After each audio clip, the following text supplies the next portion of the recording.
Hey Larry, really decent numbers once again. I remember moving here several years ago and people said to me, we can't keep doing this. 200K every month is not sustainable. Then we kept doing it. Can we keep doing it, Larry? Yeah, I think we can, Jonathan. Look, you've had a big change in economic policies.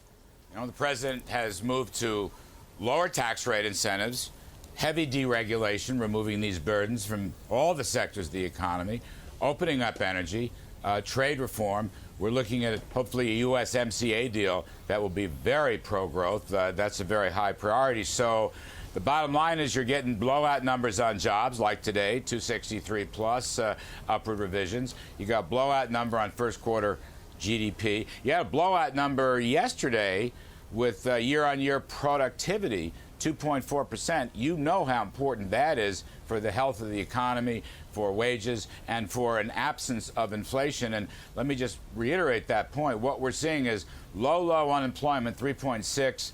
I think somebody told me it's the best since the late 60s. Low unemployment, strong growth, and virtually no inflation. So all those Phillips curve models should be buried, and we should look at a new world. People respond to incentives. That is exactly what's happening right now, and the economy is freer than it has been in 20 years plus. So, Larry, the data is looking really good, but you've said yourself today that you think the Fed is looking at cutting interest rates. Why do you think they're looking at that? Well, I think that the Fed model here, look, the Fed is independent. I'm not preaching or anything like that. The Fed model looks to me like it's changing. This is just my personal view. They're looking at inflation and the lack of inflation. They're not worried about real growth, which is terrific. They're saying, hey, wait a second, we might want to be targeting the inflation rate.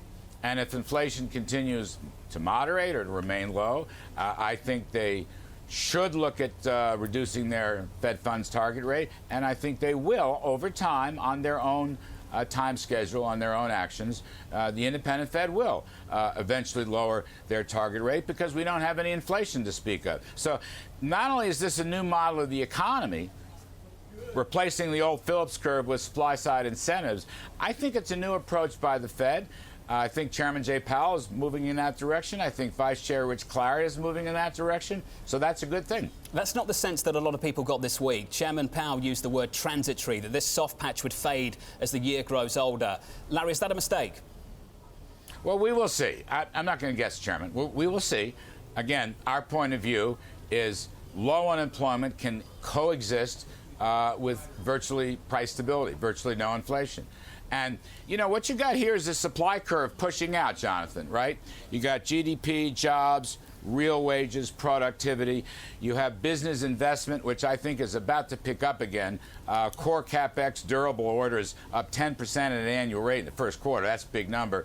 I think as the incentives kick in, the capital deepening kicks in, that pushes the supply curve out. And that's, I think, what the Fed is taking notice of. That is counterinflationary. So let's pause for a minute. If inflation is too much money chasing too few goods, but we're increasing the supply of goods and services at an unexpectedly rapid rate, that's counterinflationary.